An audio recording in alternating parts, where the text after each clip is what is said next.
Ini ada pertanyaan dari teman-teman mitra driver Grab.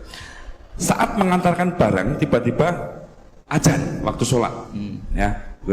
Lalu kita sebagai driver harus sholat dulu atau menyelesaikan orderan dulu karena itu juga amanah kan orderannya itu. Mungkin nganter barang atau mungkin nganterin penumpang. Mengingat barang tersebut sudah ditunggu pemiliknya dan penumpang tersebut juga sudah ada janji yang lain, gitu. Nyuwun pencerahannya Gus gitu. Begini ya, ini kan fikih sosial ya. Saya jawab, ini memang harus pakai fikih, nggak pakai rasa. Saya ulang lagi, pakai fikih, nggak pakai rasa. Waktu sholat itu kan banyak ya, diantaranya maghrib dan isya, duhur dan asar, terus subuh sendiri. Ya, ben sampean belajar fikih, orang belajar tasawuf ya. Nah, kalau subuh itu tidak ada toleransinya kalau waktunya sudah tinggal 10 menit karena tidak ada jamak. Ya, tidak ada apa? Jamak. Sehingga misalnya kalau kamu ngojek waktu tinggal 10 menit ya harus sholat. Tapi kalau sekedar dengar azan ya, ini penanyanya kayaknya itu teman kamu, jadi fikihnya kayak kamu, nggak jelas. Azan itu kan bukan akhir waktu sholat. Azan itu bukan akhir waktu sholat, tapi awal sholat. Itu udah harus supir Grab, udah harus supir Gojek. Meskipun kamu makan ada adzan ya teruskan saja, kan udah akhir waktu sholat. Anda menerima tamu, gendong anak, atau sedang nyupir, atau sedang bercengkrama sama teman. Kalau ada adzan ya nggak apa-apa, misalnya diteruskan. Kan bukan akhir waktu sholat. Yang benar-benar harus ditinggalkan itu kalau waktu sholat misalnya tinggal 7 menit.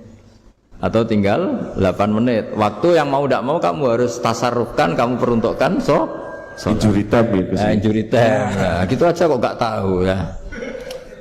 Nah, lalu misalnya, kalau pertanyaan tadi mestinya kelasnya itu kelas afdoliyah. Utamanya gimana? Kalau wajibnya belum ada karena kan waktunya masih panjang. Jadi pertanyaannya bukan wajibnya tapi sebaiknya karena ini semuanya belum mendesak kan? Andai kan kamu teruskan nganter barang kan tidak ada jaminan waktunya habis. Padahal kalau kamu memaksa sholat, mungkin citra kamu sebagai supir Grab tidak baik karena dianggap mengabaikan konsumen. Nah, terus kedua menyangkut jarak.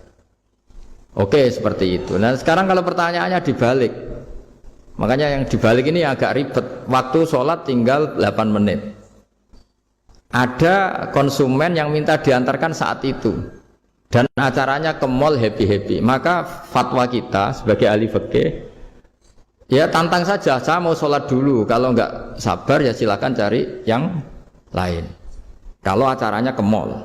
Tapi kalau acaranya kelahiran atau transfusi darah atau mau nganterin darah ke pasien yang sudah koma, maka kita langsung, karena ibadah sosial itu didahulukan mengalahkan ibadah yang haknya Allah.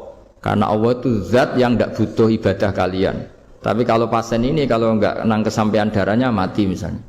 Jadi gamane Allah luwih apian lah gitu. Makanya masyhur kalau dalam fikih hak Allah sama hak adami ini dimenangkan hak adami. Tapi bukan karena Allah kita kalahkan. Allah tidak butuh itu semua. Gitu.